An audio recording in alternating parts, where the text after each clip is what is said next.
Hold up. Hey, Token, what's going on?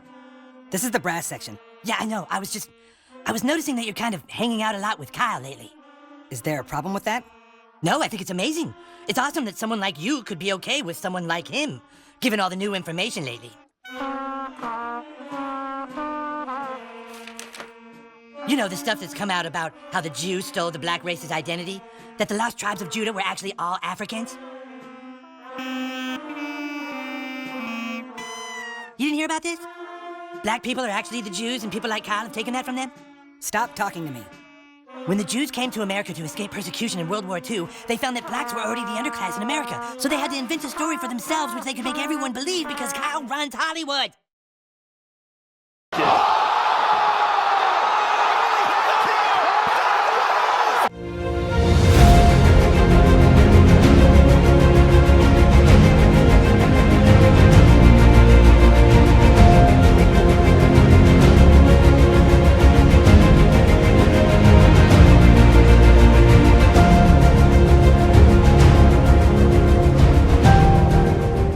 Have you ever pondered over the history of black Jews in the 16th century?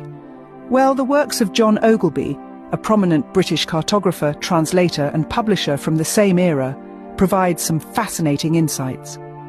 John Ogilby, born in 1607, was a man of many talents. His contribution to the world of cartography and literature is immense, and his books, including the renowned Africa and America, are considered historical treasures today. In Africa, Ogilby delves into the history of black Jews who were expelled from Spain and Portugal during the Spanish Inquisition. These individuals were not merely expelled, they were sold as slaves. The raw truth of this narrative is a testament to the grim realities of the time. Ogilby's America, on the other hand, narrates the subsequent journey of these black Jews to the New World. Shipped across the Atlantic in the harshest of conditions, they were forced to begin anew, their lives forever altered. Ogilby's books serve as a significant historical record, detailing not just geographical facts, but also the socio-political realities of the 16th century. They allow us to understand the complexity of human history, revealing narratives that have shaped our world today. The significance of John Ogilby's work is undeniable. His books offer a glimpse into the past, shedding light on the trials and tribulations of the black Jews. They provide a narrative that is often overlooked in mainstream history, adding depth and nuance to our understanding of the past. In conclusion, the historical significance of John Ogilby's books lies in their chronicling of the black Jews' expulsion from Spain and Portugal, their subsequent sale as slaves, and the arduous journey to the New World. These narratives, etched in the pages of Ogilby's Africa and America, serve as a stark reminder of the past and the complexities of human history. So, as we delve into the annals of history, let's remember the stories that John Ogilby has preserved for us. They are as much a part of our past as they are of our present, reminding us of the struggles that have shaped the world we live in today. Sanchez, the wife of Napoleon's ambassador to Portugal, said this about the Portuguese Jews. The Jew, the Negro, and the Portuguese can be seen in a single person. Or why Theodore Waite said this about the Jews of Spain. An interesting gradation of color down to the black is exhibited by the Jews. And J.C. Pritchett, who said, especially dark are the Jews of Spain and Portugal. These Portuguese Jews were very dark. Even British anthropologist Robert Knox, who wrote this about the Jews in his book, Races of Man, the whole physiognomy, when black, as it often is, has an African look. J.A. Rogers also wrote in his book, Nature Knows No Color Line, that, quote, so dark were the Jews, especially of Portugal and southern Spain, that many whites thought that all Jews were black or dark. That many whites thought that all Jews were black or dark. That many whites thought that all Jews were black or dark. So glad you're here because you can bring great clarity. Can you tell us a little bit about the Sephardic Jews and how they were scattered because they went west? I sure can. Because the reason why I want to is because a lot of them, and a lot of people don't know this, are in the Caribbean. They are. In the islands. And you're one of them. I know that. I'm one of them. I know that. Because, a lot of folk don't know that those roots are there. One of the first batches of slaves that came to Jamaica, they were the Sephardic Jews. It's documented. And they're all over the Caribbean, South America, Central America, and even the South Central United States. Wow. And DNA testing is a factor in all this. South America, Central America, and even the South Central United States. Wow. And DNA testing is a factor in all this. South America, Central America, and even the South Central United States. Wow. And DNA testing is a factor in all this. Wait a minute. You're telling me that there's slaves that came over to the United States that may be Hebrew? Black Jews? This reference comes from a book called The Negro in the New World by Sir Harry Johnston. And for some of these, I may not read out the reference there, but you will be able to see it on the screen.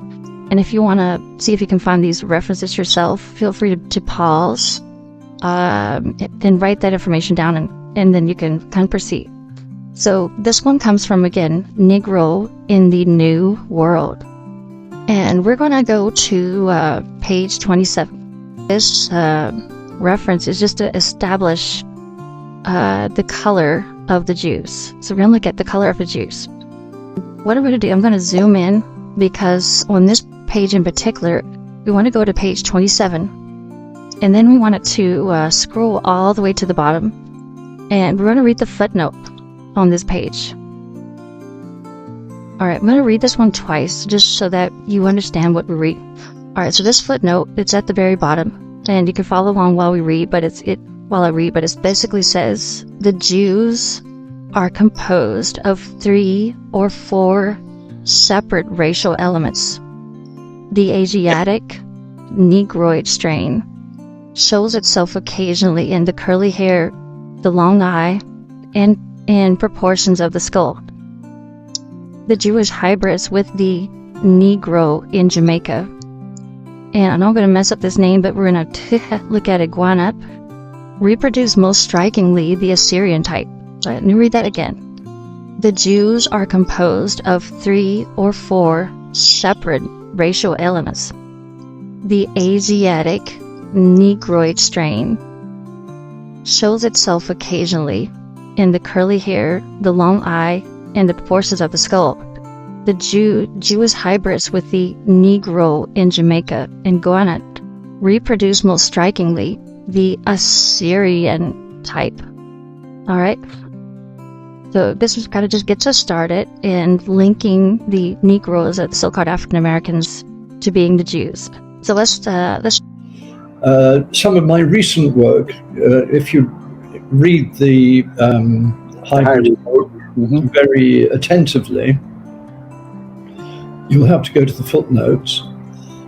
You will see there's got a lot of evidence produced for black Jewish communities in different parts of West Africa, which are not sort of based upon a particular reading of tribal history, let's put it like that, but are based on fairly hard historical fact.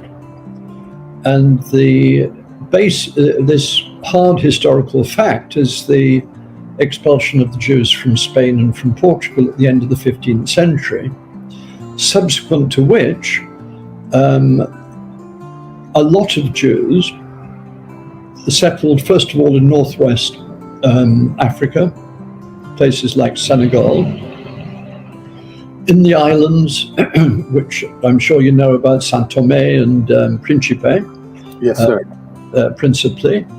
And then, less known, along the coast of Guinea, so that in the middle of the 16th century, 1560 to be precise, the Portuguese Archbishop of Goa in India proclaimed that Judaism is a kind of horrible illness which has killed millions of people throughout history, and the result of being Jewish was to be covered in shame, to fail in everything, even among the black Jews of Guinea. So, in other words, the existence of Jews in the western part of Africa was absolutely accepted at the time by the likes of the Portuguese Archbishop of Goa. The true Jews of Israel are your black ancestors. You think you and Kyle make TikToks together? Kyle only cares about money. Think about it. Are you really making TikToks together, or is Kyle profiting off of you? It's just like the lost tribes of Israel. Kyle wants to take all the credit for what you're doing. Tolkien?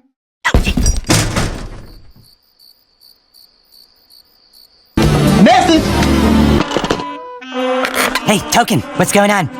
This is the brass section. Yeah, I know, I was noticing that you're kind of hanging out a lot with Kyle lately.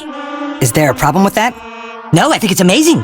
It's awesome that someone like you could be okay with someone like him, given all the new information lately. You know, the stuff that's come out about how the Jews stole the black race's identity? That the lost tribes of Judah were actually all Africans?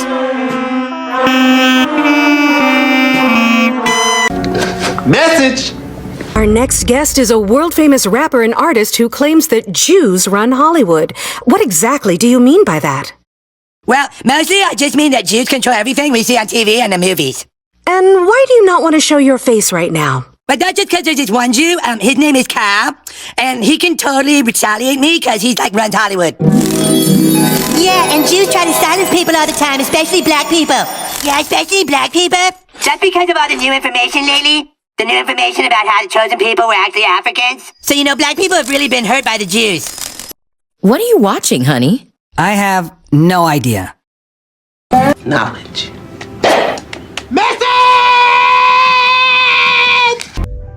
In a 1600s book called America Being an Accurate Description of the New World, the author documents that Negro Jews had been forced from Portugal and shipped to Guinea, Angola, and St. Thomas, all of West Africa. Why? Because they refused Roman Catholicism. It was from West Africa that the same black Negro Jews were shipped to the Americas. Here's an excerpt describing the acts of John III, King of Portugal. For he sent new inhabitants who settled in Guinea, next in Angola, and lastly on the island St. Thomas, that so they might be better used to the air.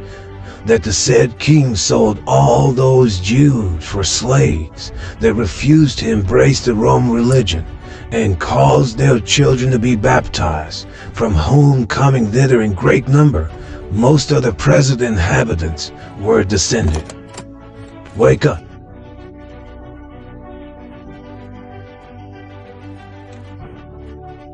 I mean, who lied? Who whitened or lightened up the pictures of Jesus and spread them all over the world to spread white propaganda? Who did that? I mean, I don't know, because I'm new to religion. I mean, my guess is the Vatican. Did the Vatican do it? Like, you tell me, who spread this white propaganda? If it's not real, are black people going to be upset? I think so. Rightfully so. They should have their place back. And whoever enslaved the black people should be held accountable. Liar, liar, pants on fire. This year has been so crazy so far. And it's just getting started.